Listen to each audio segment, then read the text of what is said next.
explain myself. Welcome back, everyone, to another episode of DGXM Podcast with Rock and Dea. Today, we have a very special episode for all of you that's near and dear to my heart and Rock's, and it has to do with something that we don't often talk about, but it exists everywhere, okay? It's like oxygen. It's your mental health. It's coaching and understanding what trauma and overcoming trauma really means. And we are going to have it presented from someone who's a leader in the field and also comes from our very own Albanian community. I want to introduce to you all Miss Anna Gersch. Welcome, Anna. Thank you. Thank you so much for the opportunity to be here today. I really appreciate that. We appreciate you and your time. Thank you. Thank you. And we're so happy to have you here to kind of share your experience, but also share your story with all of us a little bit. So, Anna, you will do a better job at representing your field and what you do than I do. So I'm going to hand it over to you so you can tell us a bit about what you do and what you specialize in this field. So my specialty is trauma, but specifically somatic experiencing and visualization to help overcome trauma. I have a background in anthropology, so it's not necessarily a something that you would think would be, helpful in my field, but it actually is. And the big part of it is because when you understand culture, then you can really help somebody integrate trauma. It's not just talk therapy. It's really getting down to the core of like what the body is feeling. Because that's where essentially trauma lays, right? When we get scared, we have a bodily reaction. We don't think about it. Same thing, right? When you've occurred trauma, it's a bodily reaction. It's not something that you think about. So the way that I came to the field was kind of really, I guess you would say, unconventional. I started off as an anthropologist, and then my husband and I got married, and we sold everything and moved to India. And we lived in India for 3 years. Okay. And it was a big opportunity for me to really connect with spirituality and how and kind of study how we've overcome trauma since the dawn of time, right? I mean, we've always occurred trauma. It was something that we've evolved with. And so I think that leaving to go to India and really studying how much spirituality has an impact on how we handle trauma, I think gives me definitely an edge in the field. Okay. So can you take us back a bit about where you started your journey? You said you went to school for anthropology. Did you go to school here in the States or somewhere else? And take us through what brought you to where you are today. Yeah. So I came here when I was 5. From Tirana with my mom and dad. We were one of the first families who left Albania after the fall of communism. We actually were one of the first families who got travel visas legally as a whole family. They wouldn't give families travel visas. So we came here, and then my dad applied for political asylum. And yeah, I'm 36, so that was 30 something years ago. So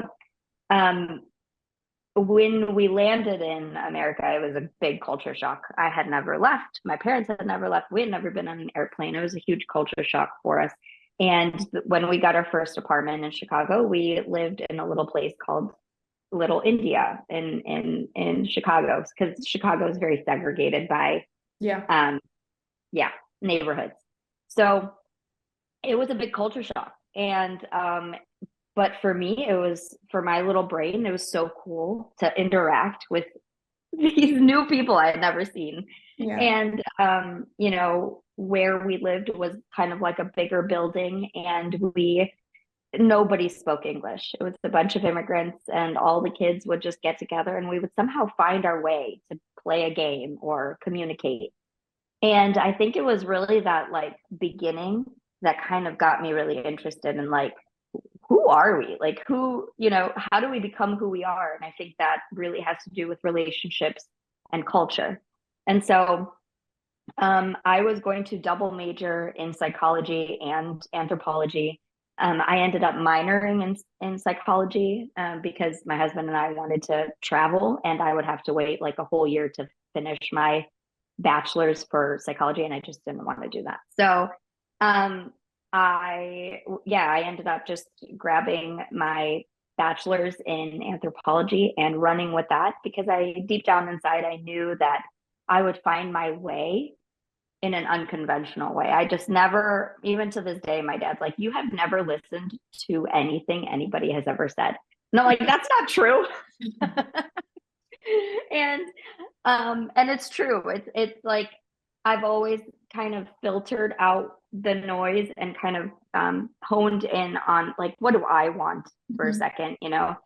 And I really thought that the experience and the way that my life has progressed till now, I think that that's really important to mention, because when we went to India, it was very apparent that I needed to be there. I was an atheist up until then. So that's an interesting thing too. You know, it really brought me close to God because I had never experienced God the way that I experienced it in yoga. And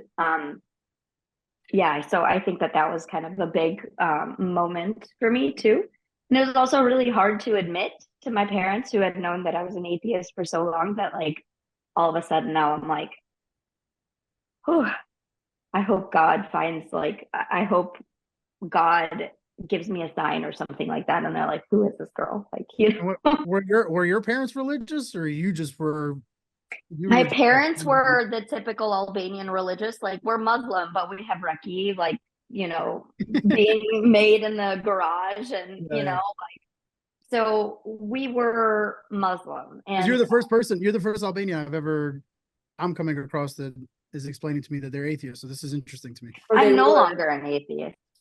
Yeah, I understand Anna's experience a lot because after communism, there was just a lot of brainwashing done towards people. The idea was you can't worship anything other than the party or the political leader. So whether it be loving or worshiping your family or God or anything, it wasn't allowed. You couldn't do that because it would upset the regime. So then they started teaching people that if you believe in a higher power, you are ignorant, you are dumb for believing in these things. So Albanians have a trauma associated with religion and spirituality, which, you know, I am Muslim, and I'm so happy to have found my way towards my religion and understanding it, and now learning how to pray and teaching my family as well. They see it as an inspiration. So I understand what you mean and how that came about as a conversation at the dinner table too. So that's really cool. Yeah. And Rock, go ahead. You were saying something? No, I'm just saying it's very interesting. I just thought it was all very interesting to me how it's all like full circle here. You got literally somebody who's Catholic, Muslim, somebody came from an atheist background, believes in God. It's very interesting to me. I just thought it was cool. Yeah. And, you know, something that you brought up there is kind of a really big stigma still, because I have two cousins now that also wear hijab and I have three cousins that wear hijab and are very religious. And it's still kind of stigmatized. Like, why did they decide to do that? Like, it's so sad that they're so young and so beautiful and they have to cover themselves. And there's still like this very much like stigma towards that. And I definitely think that Albanians have a long way to go to getting back to those roots of spirituality and understanding. And everybody's journey with God is very different. Yeah. And I think that was kind of like, well, my sister got cancer when she was 16.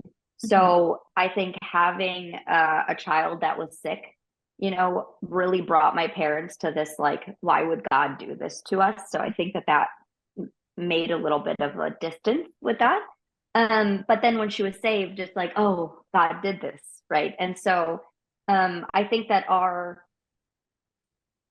how to say this in a way that makes sense. Our culture is very material based. So if God gives us something, then he's worthy. But if God doesn't give us something, then we're no longer, you know, in his presence. And I think that was, yeah. And I think that was my struggle. It's like, how can you have this all knowing, all powerful? And I went to a Catholic high school. So like, I'm very much, I understand both traditions. Yeah. And then I learned Hinduism in India. So I think that this idea of like this white male God up in the sky judging everything we did just never sat right with me. And I never had another avenue to explore God with. Mm-hmm. That's cool. So you went But I'll turn it over to you. I think you had a couple questions before I go into my questions for Anna as well. Yeah, I mean, now that we're kind of getting to know who you are and figuring you out, I mean, you deal with trauma. What was the first traumatic experience you ever dealt with in your life that made you realize, like, hey, this is maybe, besides the moving to America, meeting new cultures, what was the first traumatic experience that made you think, hey, I think this is the route that I want to take and start helping people because I feel like they have a need and, you know, oh, some good feeling. So what was that first what was that first thing? Experience. Well, it was, that's kind of difficult to answer because it wasn't one. I think it compounded. So I was sexually assaulted when I was 12, and then there was a lot, it was somebody in the family as well. So there was this always contact with this person that I had to have, otherwise it would have huge implications on the whole family. And so I think that overcoming, well, I didn't overcome that as a child because that's literally the definition of trauma. You can't overcome that as a child. You have no capacity to. So I think being disassociated from my body for so long, and then going to India and laying down in Shavasana, feeling so vulnerable, crying and having no idea why, really like kind of snapped me back to reality that this actually happened, because there was so much doubt in my mind that it happened even. And so I think that that was the first realization where I was like, whoa, there's a lot of work to be done here. But I also can't go about it in the typical Western therapy way. Mm-hmm. Because if you go to therapy, oh, you don't have to see that person. No, I do. I do have to see that person, you know? And so how do I mediate my culture, my background, and this really traumatic event that has happened? And for me, I had to toggle and I had to find my own way. And then when I did my training, because I am certified, I'm a certified trauma coach. When I did my training with somatic experiencing, it actually made sense. Wow. It made sense that I was still living in my body. Wow.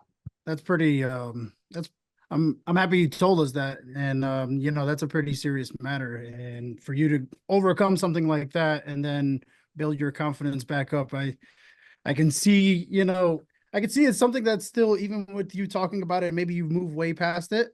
It is something that still always affects you. And it's a trauma that will always Yeah. so it's amazing to see even a trauma coach still progressing and dealing with something, even though they teach people and give you know, trauma coaching, to still see that something still could affect you, even yourself, you know. And you know, I think that that brings up a really great point, because we have this very stigmatized or misunderstanding of healed.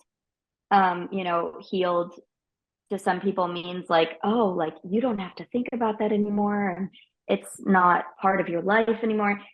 That's detachment. My trauma will always be with me because it's part of who I am today. It's a relationship that happened to my body, and it's part of me. The thing that changes is my container, right? My understanding. So there's, in trauma, you don't have a container to hold the experience that happened to you, because a lot of the times when we're children, we're immature. We're immature in our brains. We're immature in our nervous system. That's our container to hold trauma. When that container is not big enough, the body shuts it down and puts it away. And that's what a trigger is. Yeah. So my trauma will always be with me, but my triggers don't have to be, right? And, you know, I can look at this person when we are out and still not have any ill feelings towards them, but any bad feelings either, you know, like any strong feelings, I guess you would say. That's ultimately the definition, right? So I have to say, when Rock laid that question on you, I was cringing right behind this camera, because for me, it was like right to the point and there was no lead up to it being like, what was your trauma? I would have asked, do you have what? That also shows that I have something that, I don't want to approach maybe in the field of trauma. And I was really surprised by your openness to talk about this type of experience, and just your choice to be vocal with it. And I hope you are comfortable with that in the space, because we never want to make anyone feel uncomfortable with what they're speaking about. But you owning your story, I think, is just so powerful in that way. And you're just like, there is no shame associated with this. It's you that has the shame in their mind and associates it to me, but I am free of it completely. And I move my life according to that. So I think there's something so powerful to teach people. And I wanted to ask, what do you teach? Like, what are your sessions like? And what kind of problems, if you can go into them, do people come to you with? Oh boy, this is probably the hardest question that I've had to kind of figure out myself as well. And I haven't figured it out, because there's people from so many different backgrounds that the approach is very individualized. But essentially how I start is with a list of fears, right? So I ask my clients, give me a list of all of your fears. I don't care if it's spiders, I don't care if it's water, whatever it is, I need to know your fears. And the reason why is because all of your triggers stem from a fear, right? And we can look at that list of fear and then find a common thread and then deal with the common thread. So it's kind of like when you go to the doctor with a bunch of symptoms and the doctor's like, well, none of these symptoms are related.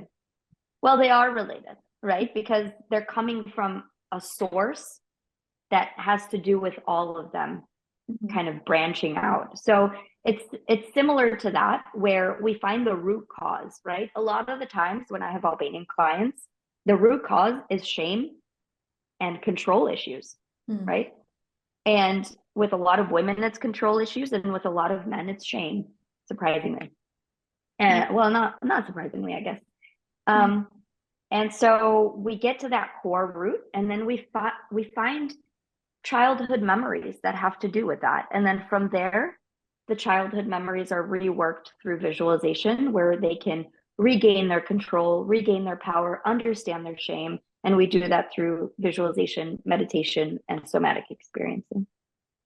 Okay. Well, no, I love that. Just the whole plethora of things that people can be going through they don't even understand, but also having that cultural affinity, which your anthropology experience does come in handy for. I would feel very comfortable in a setting like that. So, for example, you mentioned you diagnose like the issue itself, and you may carry that experience, call it trauma, call it whatever you want to call it, but you don't have to respond to it in the same way. No. In the future. So what are some of those techniques that you teach to let go of those triggers? It really just depends, but the first is awareness, right? So if I don't know I'm being triggered and I just feel angry because some D-bag cut me off, right? Like that is, you need to understand, why do you feel so triggered when this guy cut you off, right? Is it fear of your life? Are you scared of death? Are you ashamed that this guy made you look like an idiot in front of your girlfriend? Are you, where is the core of that trigger sitting? And then once we establish awareness, right, we stick with awareness for a little bit, maybe a week, 2 weeks. And then after we have our awareness, we try and then be mindful. So the next time that D-bag cuts you off, you're mindful of like, oh, wait, where is that sitting in my body? Where's that shame? Where's that guilt? Where's that fear sitting in my body? And then we deal with that emotion, right? And then we get deeper into that somatic experiencing. And then after time, after we understand where the emotions sit, then we start to deal with the emotions within the triggers. So then the next time the D-bag cuts you off, then you have a pause, you're taking a deep breath, you're understanding, you're feeling where it is, and then you're able to release it. And then after that's done for a long period of time, what happens is you start to integrate that experience and it no longer triggers you. Mm-hmm.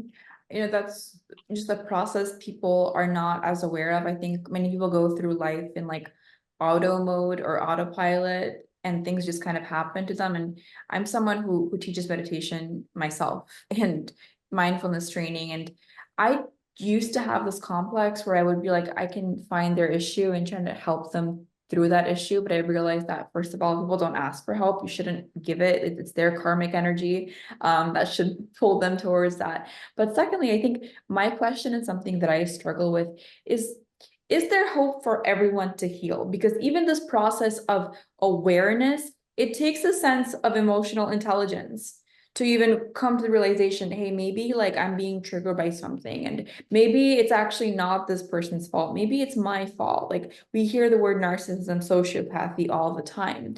Are these things that just happen over time, or are these things that people may not be able to grow out of throughout their life? Just depends. It really just depends on how much the person wants it. If the person is coming to me and booking an appointment, that's Mm-hmm. that's a clue that they're looking for help, right? They're looking for something in their life to better, or something has happened, right? Where now all of a sudden they have to deal with their traumas in their past, right? A breakup, a divorce, a job loss, a death in the family. So all of those things kind of bring to light all this other stuff. Yeah. You know, why can't I handle being fired from a job? Why can't I handle having a baby? You know, that's a really big part as well. And so I think that, is there hope for everybody?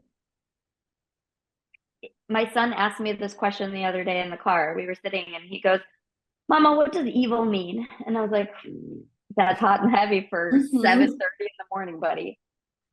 He goes, children, gotta love them. He goes, yeah, because like they're evil people, right? And I had to like stop myself, and I was like, actually, I don't think so. And he's like, no, but there's like Hitler was evil, right? And I was like, first of all, you guys shouldn't be learning. You're 7 years old. You shouldn't be learning about World War II. But I do think that the way that I explained it to him, and the way that made sense to him, was everybody has a light, and that light is called your soul. Over time, experiences dim that light so low that the darkness is all you can see. And if all that you can see is darkness, you can't function because you can't see, right? So when you're in a dark room, you feel out of control because there's no light. But he's like, well, what happens when the light goes out? And I was like, then you die, right? Then you have no soul, and then there's death.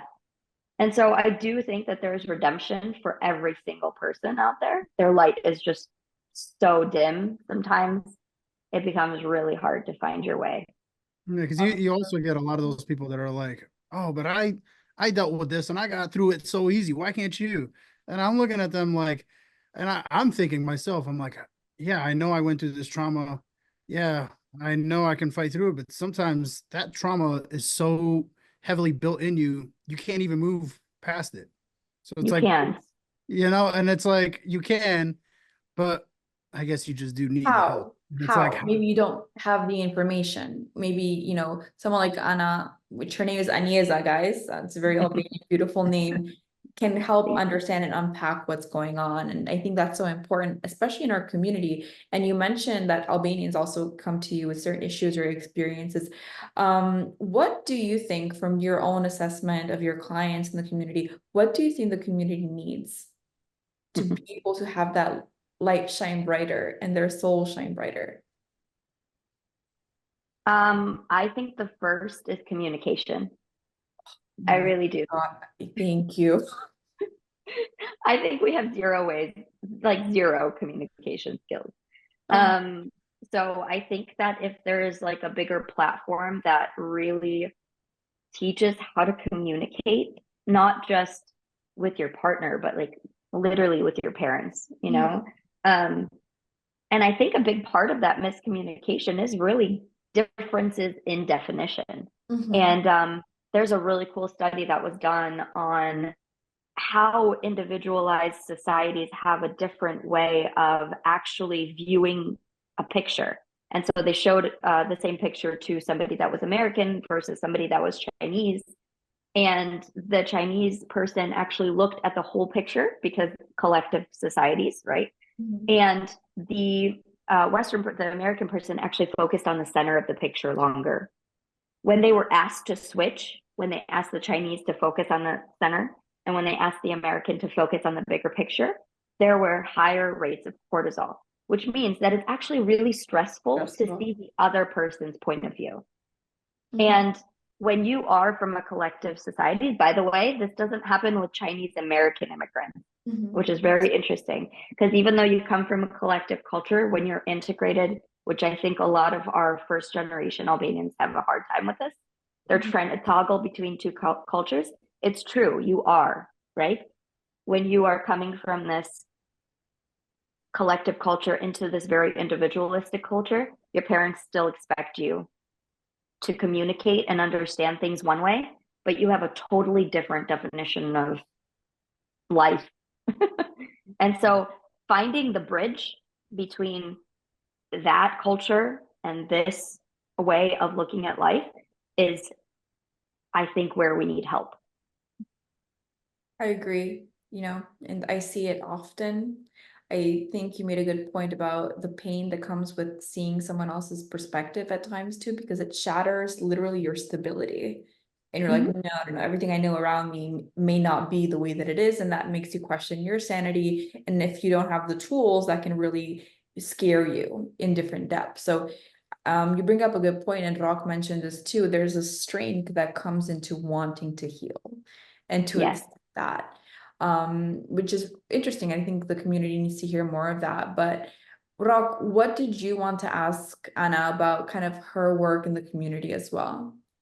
I mean, in terms of your work in the community, for me, like, I'm somebody that deals with trauma and depression. I openly talk about it a lot on my social media and have for the last 6 to 8 years. Somebody in my stature who is supposed to be invincible, what do you say for somebody that maybe can look invincible but maybe not feel invincible? What is something you would tell them to begin or to start? Like, how could I start into a healing kind of phase where I feel like I've been through a healing phase, but I never really fully grasped it, and now I'm trying to find those like itty bitty things to move me past that little trauma, problem I had. How could I take the steps into kind of clearing my mind when I've already talked about issues? I've already gotten all this stuff out of my chest. What do I do in terms of something like that that's still, for some reason, I feel like you can't get that little piece left out of my life? What do I do in a situation like that? Who told you you were supposed to be invincible? People, life. A man is supposed to be the man that conquers everything, doesn't deal with any emotional problems. Like, how can you tell a man, an Albanian man in general, that's speaking about some of their emotional problems or issues? Like, how can we teach Albanians to maybe speak about this more? Because I'm not afraid to speak about it. So how can we do that as a culture to help our own people out as well? Because I feel we really, really need it as Albanian men as well. And it's heavy. Okay. So first, I'd like to address something that you said earlier about, like, when somebody says, like, I dealt with this and I overcame it, why can't you? This is a communication thing where you make your problems complex and the other person's simplified. It's a very like hierarchy way of speaking to somebody. And then there's also something that's very real in trauma, which is temperament. There are temperaments that you're born with that are just much easier and way more adaptable into certain circumstances. And then there are temperaments who are very strong-willed, and have a very hard time becoming more flexible towards things, right? So to come back to what you're saying is figure out where that identity lies, where that temperament lies, figure out where some of that stigma still is, in not just in your mind, in your body. Where does it sit? Is it in your posture? Is it in the way that you hold yourself? And a lot of the times, what you'll notice is when you start to break that stigma down, not only in your mind, but also in your nervous system and in your body, you're going to start to notice that the energy changes within you, right? The energy that you attract, the energy that you bring not only to the people that you meet, but also the people around you, right? There's something in communication called soft startup, like a gentle startup. It's part of the Gottman. I'm sure you've heard of the Gottman's relationship. And research. So gentle startup is how we have not only communicate with other people, how do we communicate with ourselves in a gentle way, right? Another aspect of what I do is called internal family systems.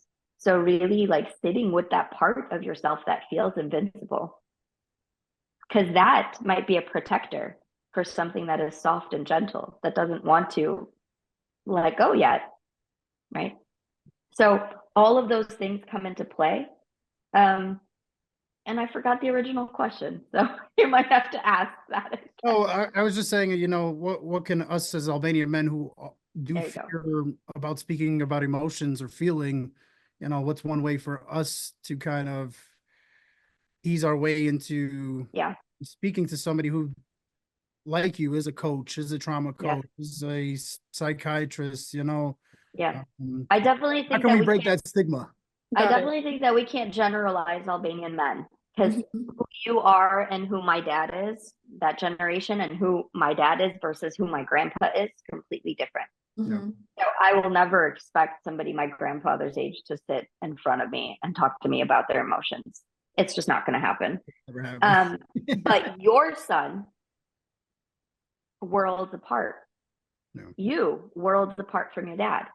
So I don't think that there needs to be a huge effort made, because generationally, I saw this reel like a long time ago where there was like a few cups of like dirt, and every time like you would pour water into the cup, like the water would become whiter. And I made an opposite reel and said that that's complete bullshit, because we don't just completely all of a sudden wipe out generational trauma. Got some water right here for all of us. There you go. I got some too.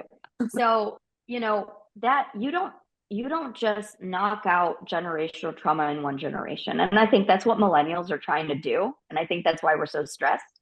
No, my kid's going to have some healing to do, right? It's impossible. And so I definitely think that whether you like it or not, you are breaking patterns. My mom broke patterns that she didn't even know she was breaking, right? My grandma broke patterns she didn't even know she was breaking. So each generation inherently gets better because we are all teenagers. And that is exactly what teenage years are for. Completely go against your family and follow your peers. Yeah, I think that's some really good advice. And I like the way you break it down into perspective with all lack of generalization, because like, quite honestly, my grandpa from my mom's side is an Albanian strongman who's like survived genocide from southern Albania and Chamardia. Right. Is a man who wears his heart on his sleeve, will be the first to talk about his emotions and what he's processed, and is not vengeful towards anyone or has like a negative perception of what has happened to him or holding grudge. But that's not the case with every other person in his generation or anyone who is my age in their 20s, for example, that has that same kind of processing. But I do think we have to be honest, as you are being, and addressing issues with where we are in terms of pillars, because every issue is different, every subject is different. But you mentioned communication, which I've really noticed, and you see Albanians in media, you see Albanians in music and having these TV shows, and you think, wow, like these people, they know how to talk. And knowing how to talk is not the same as having good communication. In fact, those two things can be used manipulatively to seem as if you're communicating well. So to communicate really means to be vulnerable, to come to a sense of acceptance, to say, I'm going to say what I actually mean and not try to revert to something else in the process. And that takes time and safety. So thank you for mentioning that. And, I wanted to also touch on another point before we go into the other aspect of our show, which is understanding you and your connection to Albania. But you mentioned something about like spirituality and soulfulness, and something that I've come into understanding through my journey of spirituality and soulfulness is that like I really love it. Like I have this guiding light that shows me kind of where I should be going. I listen to my body. I like to follow this direction. And attaching myself to religion and faith makes me stronger. But whenever I'm in Albania, and I've lived in different places, I lived in Jordan, I lived abroad, and I felt a connection to like spirituality and soulfulness and God. I feel like in Albania, and correct me if I'm wrong, we're really missing that sense of spirituality. And I do feel that people are not very present and they're very attached to the material.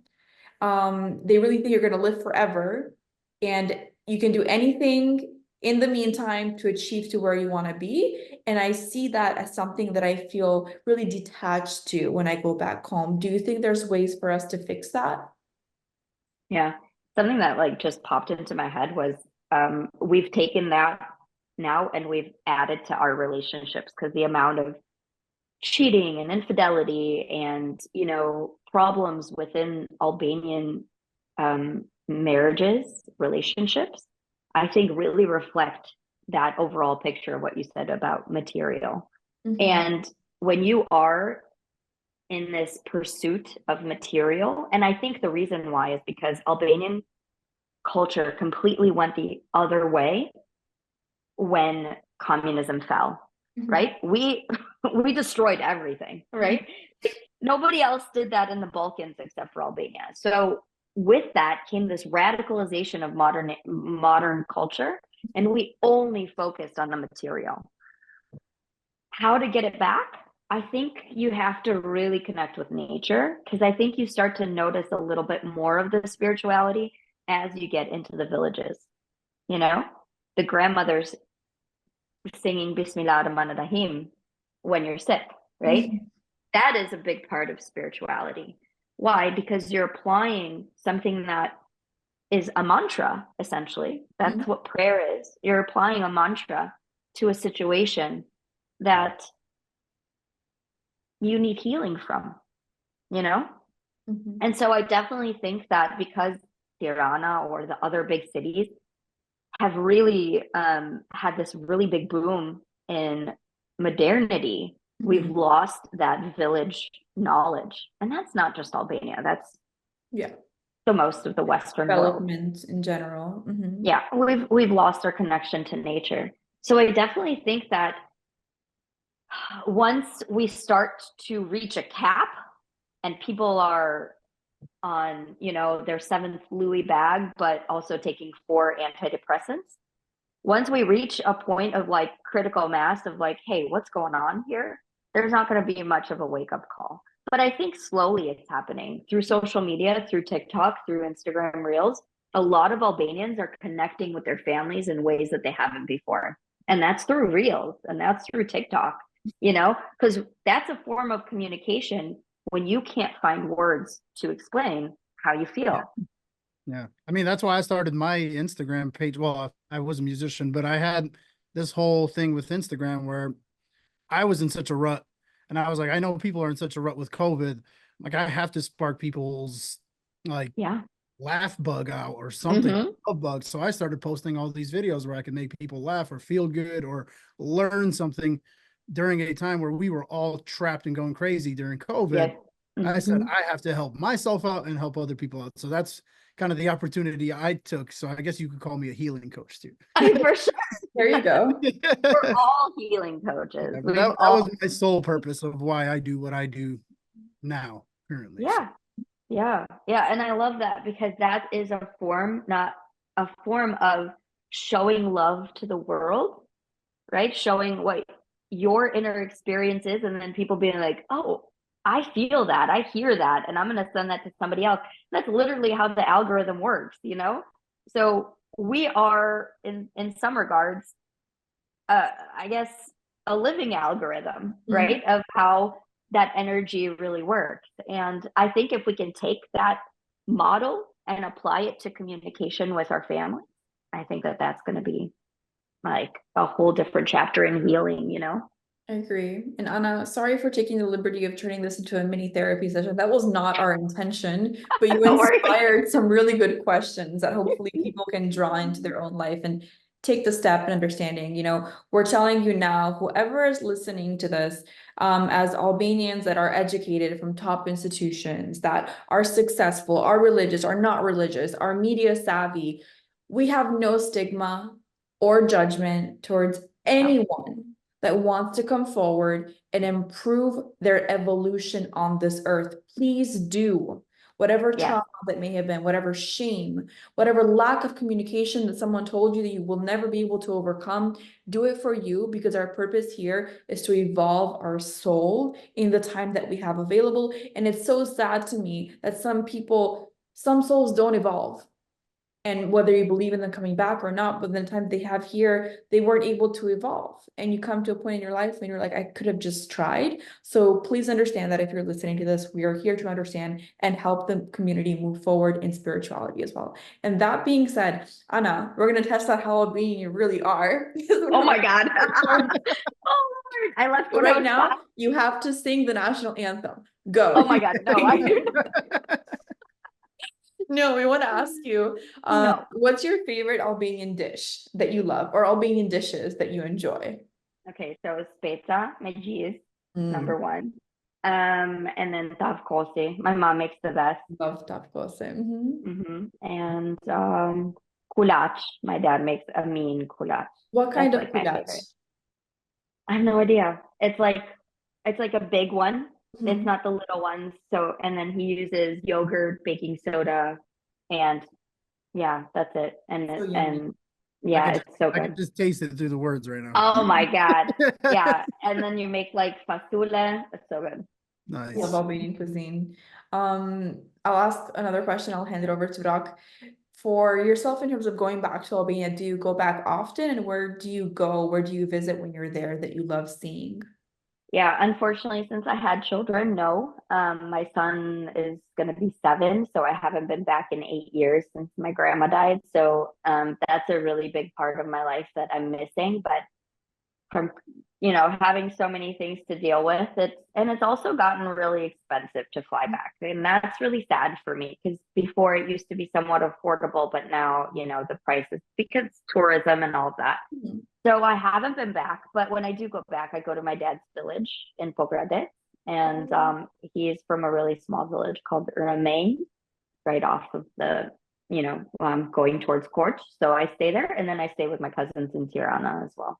Interesting. The first European settlers were in Pograde. Yeah. Very interesting. Cool. Look at that history. Yeah. Okay. What is some Albanian music? If you do listen to any Albanian music or artists, do you have any cool artists that you do like or enjoy or still listen to from when you were a child? So it's funny because my son loves Albansk Kandera. How do you say? Yeah. My son loves him. Okay. So that's who we listen to in the car sometimes, because he's so used to listening to that with my mom. But as far as music goes, it's a big part of my life that's kind of missing, because after having kids, you just kind of listen to Coco Melon over and over again, and your brain is like turning into mush, that at the end of the day, you just don't want to listen to anything. So I think that, but when we get, when we go to weddings and stuff, I still love Tevala, and when Valia Gaida starts, like something inside of you changes. You just want to start dancing. Oh my God, what's happening? Somatic responses, your body just knows. 100%. It's like every molecule in your being is like aligned, tuned to this song. And what's crazy is you can take every Albanian, no matter what their mood is, who they are, what they are. You put every Albanian in a room and start playing some sort of Albanian music, you will see a happiness come out of it. Yeah, an energy change for sure. Yeah, the whole energy changes. And I think that's the most coolest thing that I've ever experienced. Being around a lot of Albanians is the music. We all have some sort of deep connection with music. And I don't know where that comes from, where it derives from, whatever it is, but I've noticed that in Albanians, that is a big thing. Put music there. in most cultures, music is seen as a part of who they are, right? Yeah. Their your cultural identity. I think music has survived so much oppression within the Albanian community that it's literally been our only thing that we can hold on to as our identity. And it's also, I mean, you guys know when you're sad and you hear a sad song, it makes you feel better, right? This was the way that most of our grandfathers connected to their emotions, right? When they would all sit around and having, the sulfur, you guys know what that is, the sulfur, and they're having doli, right? That, and they're singing this isometric music. Those are my favorite. Polifonica. Oh my goodness. So those are a way of really connecting to something that is in them that they can't get out. Yeah. Right. And so when you're vocalizing them, because that's also part of somatic experiencing, when you have something stuck in your throat, we do somatic experiencing through vocalization. Yeah, it's very interesting. And I've always found that funny, or not funny. I find it really cool because, like me, for instance, with an Albanian instrument, it's called the lahuta. As soon as you just hear the string go, I literally get chills instantly. And I always wondered, I'm like, why is it that one sound can give me this feeling, and it's very cool. It's very frequency. Yeah. We're all frequency beings. So that frequency really resonates with you. And each frequency also has to do with a part of your body, right? It resonates with the heart, with the liver, with some version of your organs that maybe needs some releasing. You never know, right? And to that note, before we wrap it up, I agree with Rock and with you. I think also we culturally have attachment to certain sounds, as maybe other people in different cultures have attachment to theirs, because there's something genetic there that helped us survive generation to generation. Maybe the music, as you said, was the only form of processing your emotions. So where you saw music, you saw survival and an ability to be happy, which is tied to reproduction and regeneration, all that kind of stuff. So there may be something biological there that, keeps you actively inclined towards your culture, whether it be Rock, even though he was born in Slovenia, he feels a certain way whenever he hears the lahut, because his ancestors in Mirdic, they used it for different reasons and all that. So that's beautiful. And Anna, thank you so much for taking us through this conversation and these beautiful topics that I think are so important to our development as a people and are adaptable to everyone at their point in their life. So we want to give you a shout out, and we wanted to know, where can people find you online if they want to talk to you? Yeah. So my Instagram, Anna, ANA.Gersch, GERSCH, is my Instagram. I answer all my DMs. And, from there, we can kind of have a consultation and then see if that's the right fit. And then I also have my website, annagersch.com. Awesome. Thank you, Anna. Thank you for all Thank you so much for having me. And this conversation. And those of you I really appreciate both of you. We look forward to being in contact and catching you all on the next episode of DGXM Podcast. Talk to you soon.